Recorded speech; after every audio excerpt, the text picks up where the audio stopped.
नमस्कार दोस्तों, आज हम इस वीडियो में देखेंगे कि इको क्लब का गठन कैसे होना है। तो शिक्षा मंत्रालय भारत सरकार द्वारा निर्गत आदेश द्वारा परिषदीय उच्च माध्यमिक व कंपोजिट विद्यालयों में eco club for mission life का गठन होना है और उसकी गतिविधियों का क्रियान्वयन किया जाना है। तो सबसे पहले देखते हैं, हमने एक रजिस्टर तैयार किया गया है। इसमें सबसे पहले हमने उद्देश्य लिखे हैं कि इको क्लब के गठन का मुख्य उद्देश्य क्या है। छात्र छात्राओं के अंदर नेतृत्व क्षमता का विकास करना, बच्चों को पर्यावरण के प्रति लगाव उनमें उत्पन्न करना, सहयोग की भावना का विकास करना, ये कुछ प्रमुख गतिविधियों में भाग लेने के लिए उनको प्रोत्साहित करना। तो ये मुख्य उद्देश्य रहेंगे। और eco club for mission life, इस तरीके से आपको विद्यालय का नाम लिख देना है, अपना संकुल का नाम जो भी है, फिर विकास खंड और जनपद आपका और यूडाइस कोड। उसके बाद हम इसका गठन देख लेते हैं। कुछ इस तरीके से मैंने रजिस्टर तैयार किया है कि इको क्लब में 20 जो सदस्य होंगे, इसमें 50% भागीदारी छात्राओं की रहेगी और 50% भागीदारी छात्र की रहेगी। तो इसमें से 10 छात्र और 10 छात्रा इस इको क्लब में सदस्य होंगे। और मध्य विद्यालय में गठित होने वाले इको क्लब में जो 6 से 8 तक के छात्र शामिल होंगे और इस तरीके से शिक्षक और अभिभावक भी इसके सदस्य। इको क्लब के हम देख लेते हैं सदस्य। तो इसमें जो इको क्लब का प्रभारी होंगे, वो जो प्रधानाध्यापक है, इंचार्ज प्रधानाध्यापक हैं, वो इसके प्रभारी रहेंगे। उसके बाद हरित शिक्षक, कोई भी एक शिक्षक को हम हरित शिक्षक बनाएंगे और एक शिक्षक को नामित करेंगे हम सहायक हरित शिक्षक के लिए। उसके अलावा जैसे हमारे पास कक्षा एक क्लब का जो होगा कैप्टन रहेगा। तो 1 से 5 तक का मेरा स्कूल है, तो मैंने 1 से 5 तक में जो भी मुझे लगा अच्छा बच्चा है, सबसे अच्छा बच्चा जो कमांड ले सकता है, उसको हमने कैप्टन के रूप में एक बना दिया है।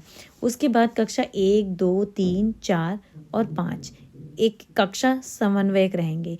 लेकिन मैंने यहाँ पर हर कक्षा से 2 समन्वयक लाते हैं। अगर बच्चा उस दिन गतिविधि हो रही है, बच्चा नहीं है, तो दूसरा बच्चा उसकी जगह एज अ कक्षा समन्वयक काम को देख सकता है या गतिविधियों में प्रतिभाग करवा सकता है। तो यहाँ मैंने कक्षा 1 में जैसे कक्षा समन्वयक, फिर 2 का, 3 का, 4 का और 5 का, तो एक एक लड़के को और एक एक लड़की को, एक छात्र को और एक छात्रा को कक्षा समन्वयक के रूप में नामित किया है। उसके बाद हम देखते हैं इको क्लब के प्रभारी का कार्य या उत्तरदायित्व।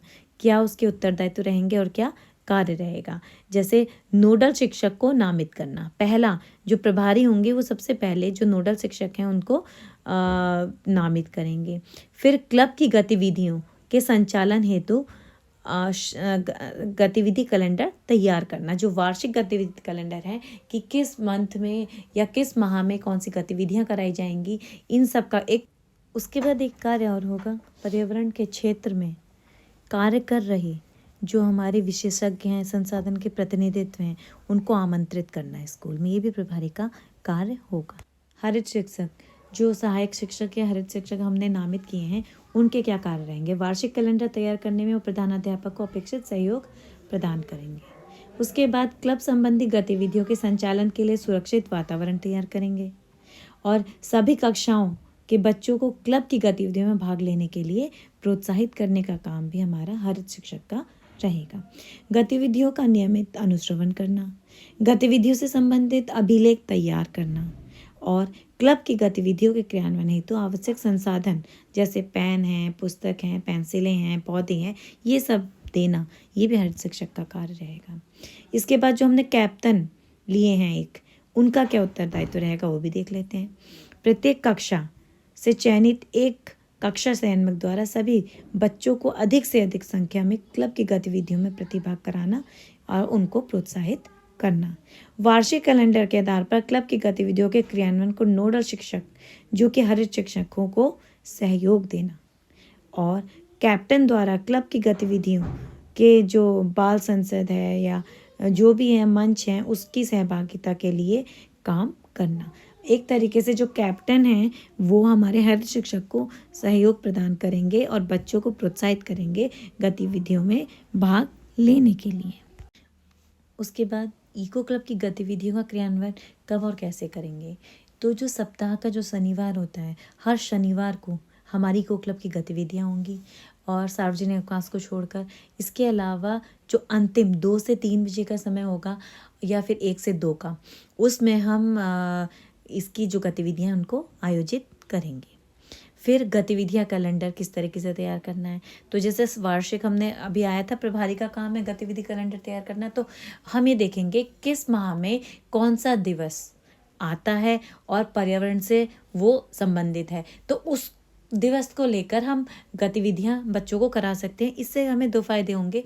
एक, जो बच्चा है उसको पता चल जाएगा कि ये दिवस इस दिन मनाया जाता है और इसका ये महत्व है, और दूसरा हम उसको उस जो कंसेप्ट है, जो सब्जेक्ट है, उससे जोड़कर पर्यावरण से उसको हम जोड़ सकते हैं और उसका जो कंसेप्ट है इस तरह से हम पूरा कर सकते हैं। अब जैसे जून है, जून में पर्यावरण दिवस पड़ता है तो उससे रिलेटेड गतिविधियां हमने बच्चों को करा दी। जुलाई में जनसंख्या दिवस आता है, उससे रिलेटेड करा दी। इसी प्रकार से 15 अगस्त में स्वतंत्रता दिवस में वृक्षारोपण वगैरह करा के उनको गतिविधियां कराई। फिर दिसंबर सितंबर में आता है, फिर ओजोन दिवस आता है अक्टूबर में। इसी तरीके तरह तरह की गतिविधियों को बच्चों से जोड़ सकते हैं। इसी तरीके से अक्टूबर में हमारा वर्ल्ड वाइल्ड लाइफ दिवस आता है। फिर बाल दिवस नवंबर में, बाल दिवस में बच्चों को पर्यावरण से जोड़ कर गतिविधियाँ करा सकते हैं। फिर दिसंबर में हमारा पॉपुलेशन जो पॉल्यूशन है उसको प्रिवेंशन डे आता है, उस पर करा सकते हैं।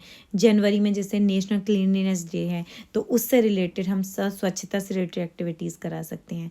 फरवरी में हमने इसको वेटलैंड डे दिवस के उस गतिविधियों के रूप में देखा है, और मार्च में जो हमारा वाटर डे होता है उसके ऊपर हम गतिविधियाँ इस तरह से वार्षिक कैलेंडर हमने इसका तैयार किया है। हम देखेंगे कि हमने अपने विद्यालय में इको क्लब आधारित जो संचालित हमारी गतिविधियां हो रही हैं उसके आधार पर हमने अपने विद्यालय को 5 इको क्लब के सदन के रूप में बांट दिया है, जिसमें हमने सारे विद्यालय के बच्चे 5 सदनों में बांट दिए हैं।